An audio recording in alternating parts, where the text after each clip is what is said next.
Welcome to a special episode of Mighty Car Mods. It's the Outfap finale. So special, we've added extra elevation just for this video. We're high, Martin. We're high as a kite. Less oxygen up here, so it makes total sense. Martin, by now, our friends out here probably have seen most of the build series of this car. Of course, we were asked to build a car for a campaign for Super Cheap Auto. We've built a couple of cars for them over the years for their campaigns. And this year we did a motorbike as well. You can click on the thing and you can look at the build. Both car and motorcycle will be appearing in a commercial that by now you might be able to see. But if there's nothing there, it means it's not out yet. But if something drops down, it probably is out yet. And Martin, this was your little baby, but the people have not seen a lot of it yet. Well, the brief was a vehicle that can do anything. And as we know, Subarus can do everything. Not always as well as other cars might do a single thing. Except be better than a Nissan. It's no drift pig. It'll never be a drift pig, but what it will do is just smash through dirt, off-road. It'll be fast, maybe. It'll be awesome. It'll look cool. That's questionable also, but I love it. I think it's a great car. I'm really happy with the result we achieved in such a small amount of time, because it was a very limited time to get this car done from start to finish. And on the cheap. Done. And on the cheap, which is good. Bargain basement material. Now, if you haven't seen the series yet, of course, click up here because you're about to see a bunch of spoilers. Now, there's a bunch of stuff that you haven't seen, so we're jumping into the Fat Machine, which is like a time machine, but all about the Outfap. We're going to go back and show you some stuff that you haven't seen, and then we're going to show you a bunch of stuff behind the scenes of this on set, doing its thing. Doing its thing. What it was built for. What it was actually built for, which was to chase some cars. You and I played the part of some baddies, Martin. We did. Some bad men in leather. Yeah. Fapping around. That might need some more explanation. In the car. Anyway, everything will be revealed. But first, I hope not everything. Not everything will be revealed. But the thing is, when you've been working so hard on your Fap for that long, it's amazing to actually get a reward at the end of it. Well, it's great. We've been beating this thing for ages. It's great to take the Fap out. Yes, that's right. That's and what like, it's always meant for. We built it with hammers. We're literally beating it like crazy. Yeah. All of our mates came to help us beat it. And now we're really happy that it's done. So anyway, jump into the Fap time machine and come with us for a celebratory journey of the Fap finale.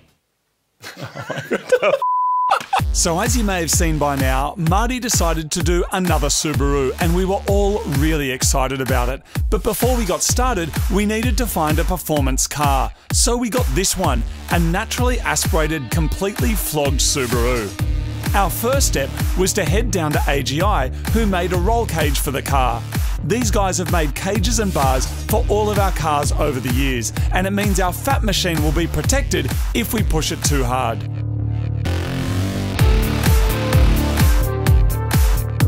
Once the cage was done, it was time to get the boys together for a knuckle shuffle on the tools and get this Subaru transformed.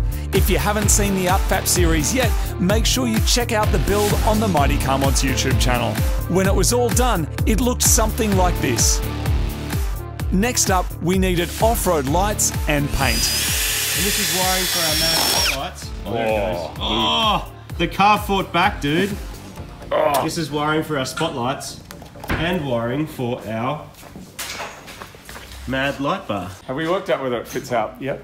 Out the door? I think it does. I measured it. It's got like 3 millimeters to spare. But if you get it wrong, you'll hit the lights. Well, we drop the actually, it won't get past the lights. We can drop the air out of the tyres and then drag it out. So it gets going to paint this afternoon, which means everything left to finish is right now, like bashing the guards more, lights on. Well, the top one's yes. Look at it, man. It's like daylight. It's amazing. You hear the relays? Listen to this.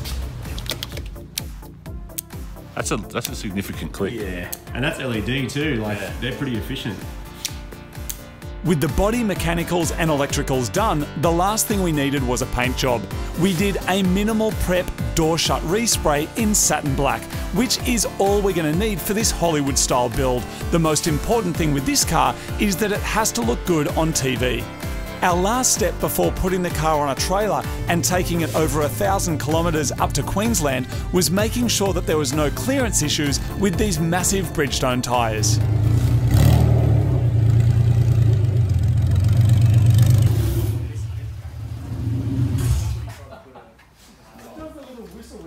That's so cool.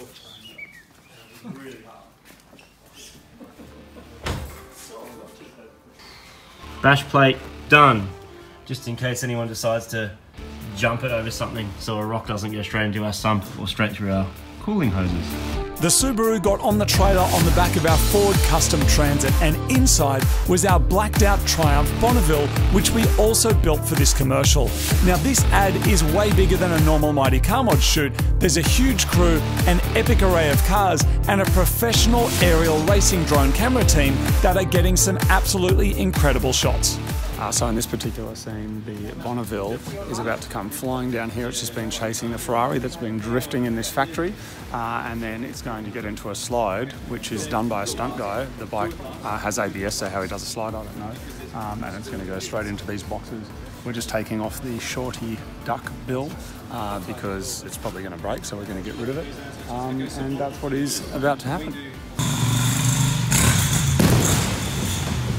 Unlike a lot of Hollywood productions where afterwards the cars are just thrown away, this was my personal Bonneville, so it was kind of scary seeing a stunt guy crash it.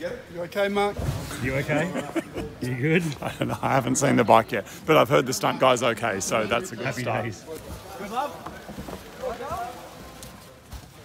The crate moved, and I was like, oh, I started running over. I thought it was your head.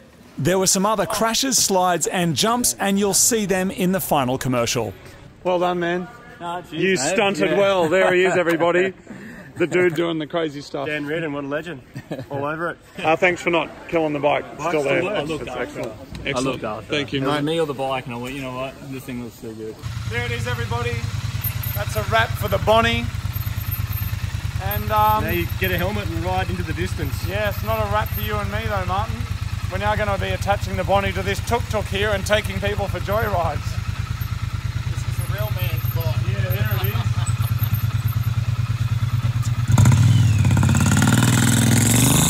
With our first day of filming done, we are finished with the motorbikes. So now it's on to a new location and our first drive of the Outfap.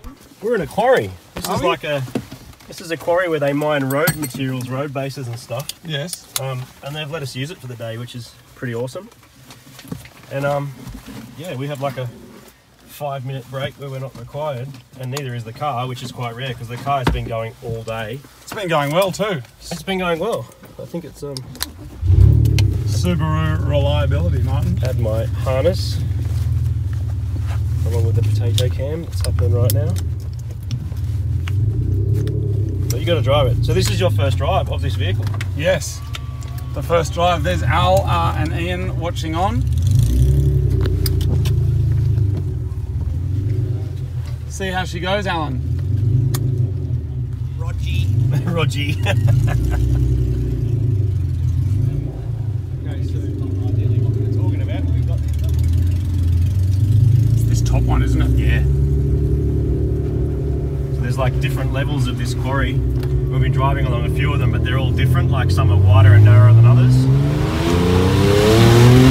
Oh, how's the VTEC?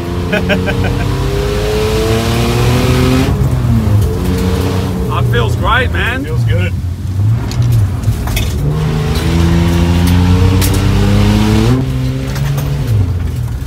Handbrake. See you, mate.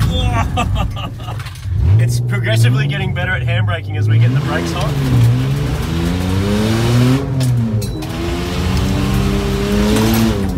It's interesting, isn't it? Because it's all the Subaru things like sure-footed and all that stuff, but on dirt and mud. It's hard because you just kind of want to fling it out, as you can see on our tracks here.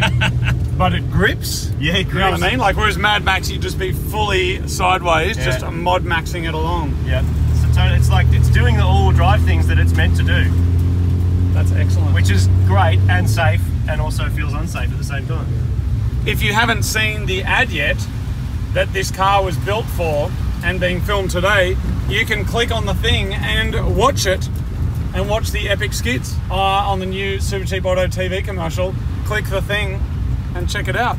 This here is a use for a Ryobi drill that nobody has probably ever seen before. just driving through. That is amazing. I can actually see it working. That is so cool. This simulates light and shadow to make the car look like it's moving, even if it's just sitting still to get internal shots. So our van is doing an amazing job of towing our Subaru, but we've managed to hose this wheel bearing. So we have a new wheel bearing with some grease and a very, very dirty trailer from that mine. And now we've got to change the bearing. Still sounds good. Tires are wearing a little bit actually. All that skidding. Clutch is a little bit pissed off, is the truth of it, because it's trying to turn heaps bigger wheels, heavier wheels with a lot of grip. And if we have to launch it, then it will. The clutch is what will pop it, but it's holding together. So fingers crossed. Yeah, what did you actually make the nitrous hose out of? A mower throttle cable that I found in the scrap bin over there. Full Fast and Furious style, dude. That's right, mate. 17 gears and unlimited NOS. Danger to the manifold. Has anyone checked if the manifold's all right? There is floor under my feet. It'll be fine.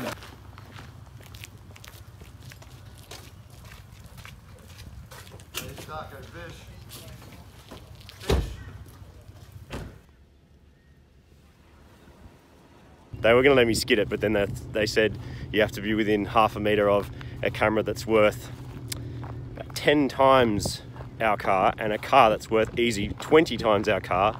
And they went, no, maybe we'll get the guy who's insured to do it. I'll show you.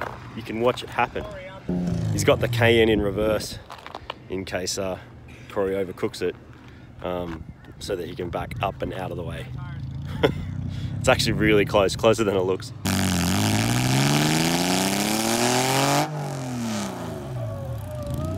After a few days filming in a bunch of different locations, the Outfap held up amazingly, and now it was time to head back to Sydney and wait to see the Outfap appear on the big screen. So there it is.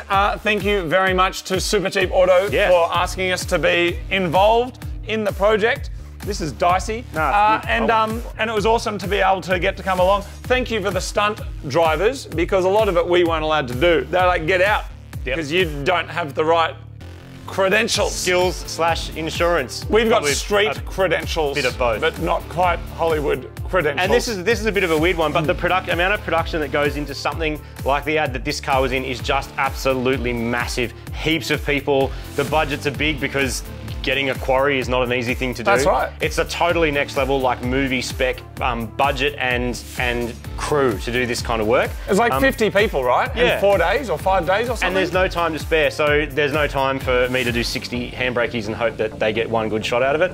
It just has to be done. But the car performed amazingly well. The clutch is probably a little bit sad after all that, having so much grip and power, and has to be driven like crazy. So, but aside from that, the car has survived incredibly well.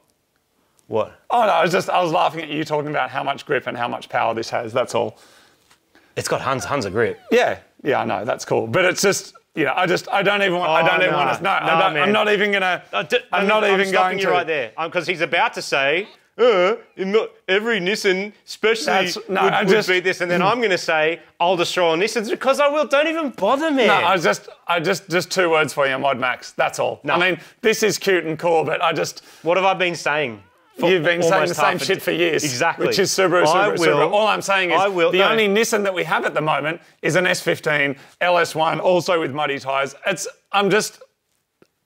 We don't even need to see it because we know the outcome. No, because I will getting down. Dude. Do you know, you're going to make me say it. The problem at this elevation, it smells like bullshit. So I'm coming down. You're going to make me say it, aren't you? What are you going to say, Martin? I will destroy all Nissans, dude. But that's the Mod thing. Max would have no chance against Because this is all-wheel drive, naturally aspirated Subaru. 6-cylinder, light, low centre of gravity, except that we jacked it, so now it doesn't have low centre of gravity. But the engine's low in the bay. Come on, that's a thing. And all the work that's gone into it. Mod Max is old, man. You don't even need to do the maths. And you know what else is in it? LS1, headers straight out the bonnet. See, that's the problem. Go get your calculator of power to weight and just work it out. You said the word, man. You said the problem right there. You said LS1. Like it's, everyone God. knows anything with an LS1 anyway, is slow. Thanks for watching. And everything you with can a watch Subaru the ad. Is fast. I'm sure you don't want to see Mod Max. You don't need to see thing. it because it's not, you don't even need to see it. But if you do, we'll do it. But I'm sure we don't even need to. We should do a poll and see if people want to see it. Anyway, they're not going to want to see it. A poll? We'll do a poll. If you want to see it, we'll do it. But we need some odds. I need we'll to work out the odds in the next one. I think I need a clutch if we're going to do that.